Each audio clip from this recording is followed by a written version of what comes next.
HOA filed to seize my ranch house, but the Library of Congress had my family's title since 1899. Have you ever wondered what it feels like to have your home, your legacy, ripped out from under you by a faceless organization claiming power they don't deserve? That's exactly what happened to me. Clara Martinez, a third-generation rancher in the dusty plains of southern Arizona. One scorching July morning in 2024, I found a notice taped to my weathered front door. The local HOA group I'd never even joined was filing to seize my family's ranch house for unpaid dues and non-compliance. My blood boiled. This wasn't just a house site, it was a century-old homestead, built by my great-grandfather in 1899, a symbol of grit and survival. But what the HOA didn't know was that I had an ace up my sleeve.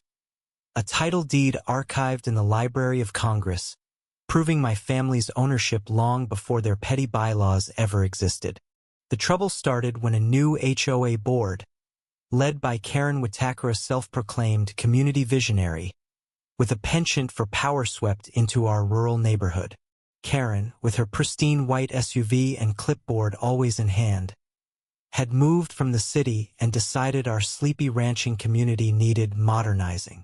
She pushed for an HOA to elevate property values, convincing a handful of newer residents to sign on. My ranch, a sprawling 50 acres with a modest adobe house, was never part of their agreement. My family had owned this land since Arizona was a territory, and I had the paperwork to prove it. But Karen didn't care about history. She saw my weathered fences and free-roaming horses as an eyesore, a threat to her cookie-cutter suburban dream. The HOA's first move was a barrage of violation notices. My barn was unsightly, my irrigation ditch unpermitted, my horses a nuisance. I ignored them, thinking they had no jurisdiction over my deeded land. Then came the bombshell. A lien on my property for $12,000 in unpaid HOA dues I'd never agreed to pay, followed by a foreclosure notice. Karen's letter was smug, citing community standards, and claiming the HOA had the right to seize my home if I didn't comply. I was livid. How could a group of outsiders, who'd lived here for less than a decade, threaten to take a ranch my family had poured their sweat and soul into for over 120 years? I wasn't going down without a fight. I dug through my grandmother's old trunk, where she'd kept every scrap of family history. There it was, the original 1899 title deed, yellowed but intact, signed by a territorial governor. But I needed more than nostalgia to win this war. On a hunch, I remembered my father mentioning that our ranch had been documented in a historic survey. A late-night Google search led me to the Library of Congress's Historic American Buildings Survey, HABS, which included a 1937 record of our adobe ranch house, complete with photos, architectural drawings, and crucially a reference to our family's unbroken chain of ownership. I contacted the library, and within days, they emailed me certified digital copies of the title and survey, confirming our claim predated any modern HOA by decades. https://www.loc.gov/item/az0186. Armed with this evidence, I called a meeting with the HOA board at the community center, expecting a civil discussion. Instead, I walked into an ambush. Karen, flanked by her loyal board members, smirked as she waved a stack of bylaws, claiming they superseded outdated deeds. She accused me of forging documents and even had the gall to say my ranch was a blight on the neighborhood's future.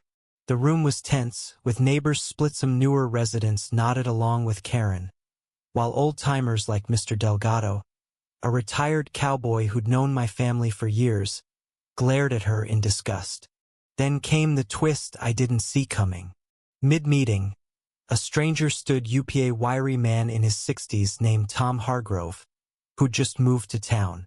He introduced himself as a retired property lawyer who'd been quietly watching the HOA's overreach. Tom revealed he'd done his own research after getting a violation notice for his vegetable garden. He'd found a 1902 county plat map, also archived in the Library of Congress, showing my ranch as exempt from any communal land agreements.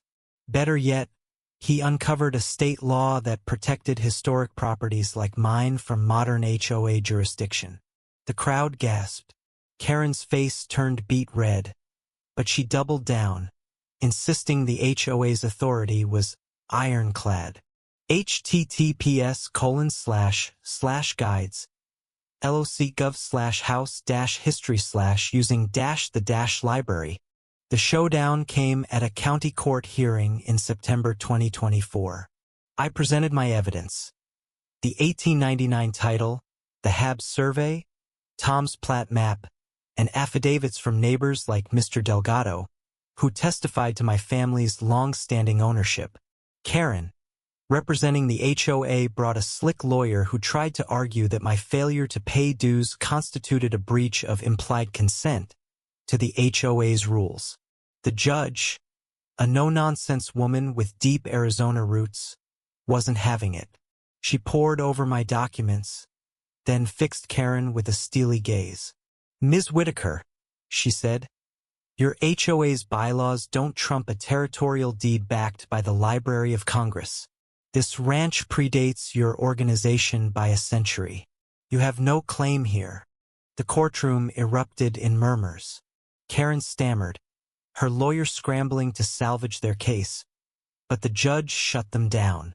She not only dismissed the lien and foreclosure, but also ordered the HOA to pay my legal fees, citing their frivolous claim. Then came the final blow. The judge warned that the HOA's attempt to seize a historic property could violate state preservation laws, opening them up to further scrutiny. Tom Hargrove's research had tipped the scales, exposing the HOA's overreach for what it was, a power grab dressed up as community improvement. Karen's empire crumbled. Word of the ruling spread like wildfire, and neighbors who'd been bullied by the HOA started questioning her leadership. Mr. Delgado organized a petition to dissolve the HOA, which gained traction after Tom uncovered shady financial dealings in their records. Karen had been funneling dues into consulting fees for her friends. By December, the HOA was defunct, and Karen put her house up for sale, unable to face the community she'd alienated. I heard she moved back to the city, tail between her legs, her dreams of suburban dominance shattered. Standing on my porch today, watching my horses graze under the wide Arizona sky, I feel a mix of relief and pride. My family's ranch is safe, its legacy preserved not just by our stubbornness but by the truth etched in history. Tom Hargrove, now a friend, stops by occasionally with his homegrown tomatoes, reminding me that sometimes help comes from the most unexpected places. This fight wasn't just about a house, it was about standing up to those who think they can rewrite your story for their own gain. What do you think? Did Karen get what she deserved? Or was she just misguided in her quest for control? Share your thoughts below because I'd love to hear where you stand on this.